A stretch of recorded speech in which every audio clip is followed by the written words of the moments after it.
And we got Black Ice, formerly known as the Ultimate Warrior. Ice cold, baby. And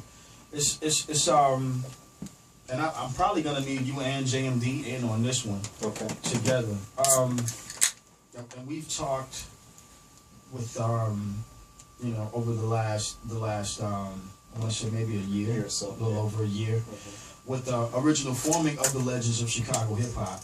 Now, one of the things that I do remember us having in conversation was the programming of behaviors.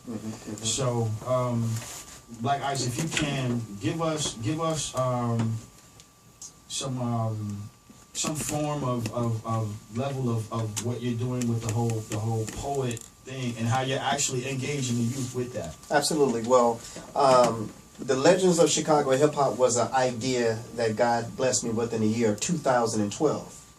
And the first calls I made was to a lot of my mentors, JMD, Double C, Cassius D, Radio Raheem, and a few others. And I said, look, man, I got something that God blessed me with. Let's see what we can do. We couldn't really get it together in 2012. Right.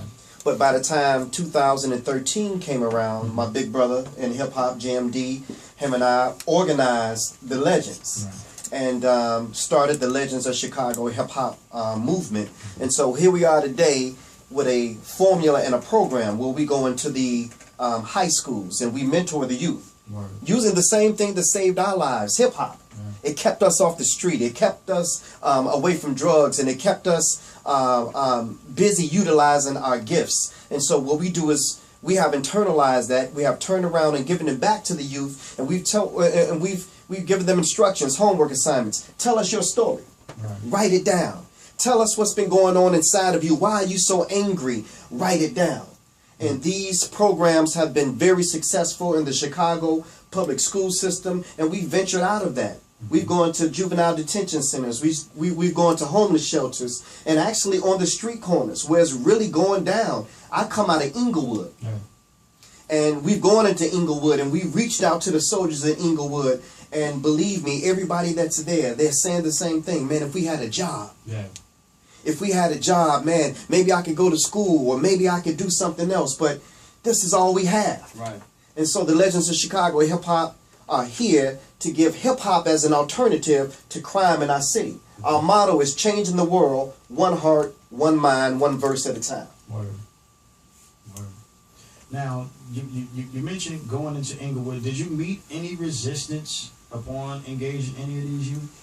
No, because, you know, my son is 17. My nephews are 17 and 18. So pretty much, you know, their friends and friends of their friends. It's not hard to go and talk to these youth when you're speaking their language. Right. We're not talking down at them. We're not criticizing them. We're just telling them that, hey, we understand that this is the only way you know, but let me show you something different. If you don't make it in that rap career, right, you could be a promoter. Yeah.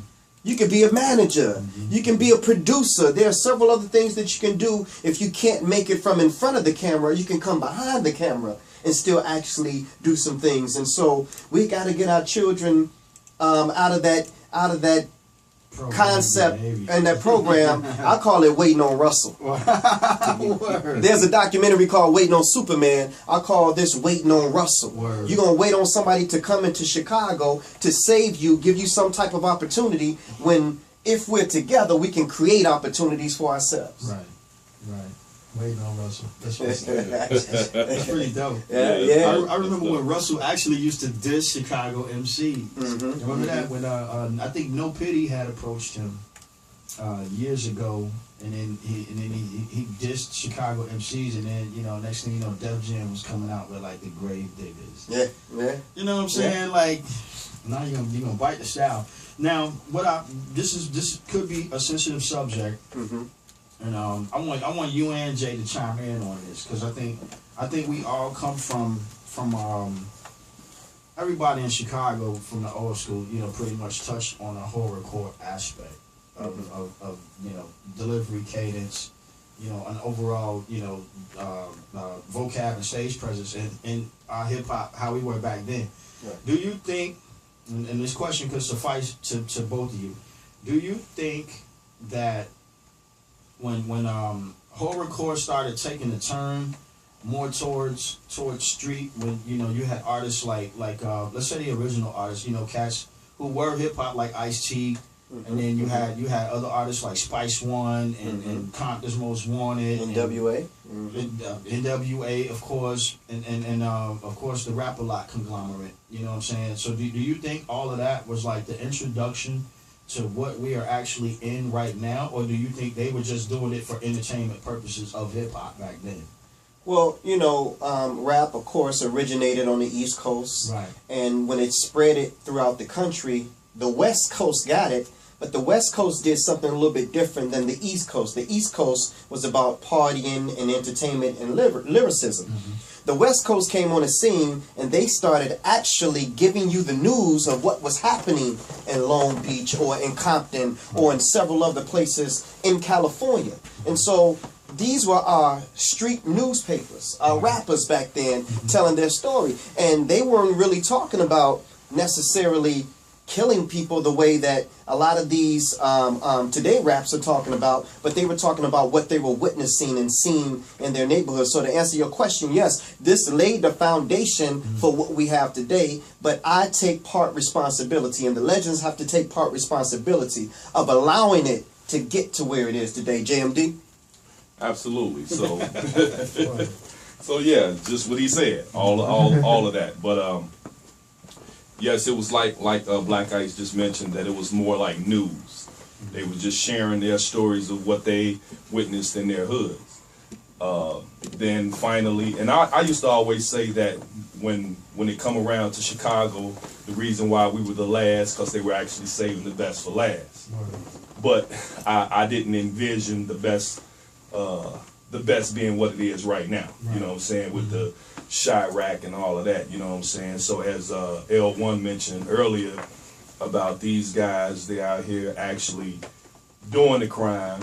I mean, and next thing you know, they locked up. And what I've noticed is that for every Chicago youth artist or rapper today, pretty much every time they put a song out and do a video to it, maybe a month later, they're dead. Yeah. You know? And we can't have that, you know. That's, again, why we're here, the Legends of Chicago Hip Hop, to take all of that back, redirect their focus. You know, I work in the CPS as a restorative justice officer, and every day I'm speaking to the youth, not just rapping, I'm literally talking to them every day, 8 hours a day, about them redirecting their focus, identifying what it is they're doing wrong, repairing it, and restoring it, because there's a lot of people impacted by what they're putting out here on YouTube and so forth and so on. And, you know, I brought my son up here, you know what I'm saying, and, you know, he's in this era now where he's caught in between drill and trap.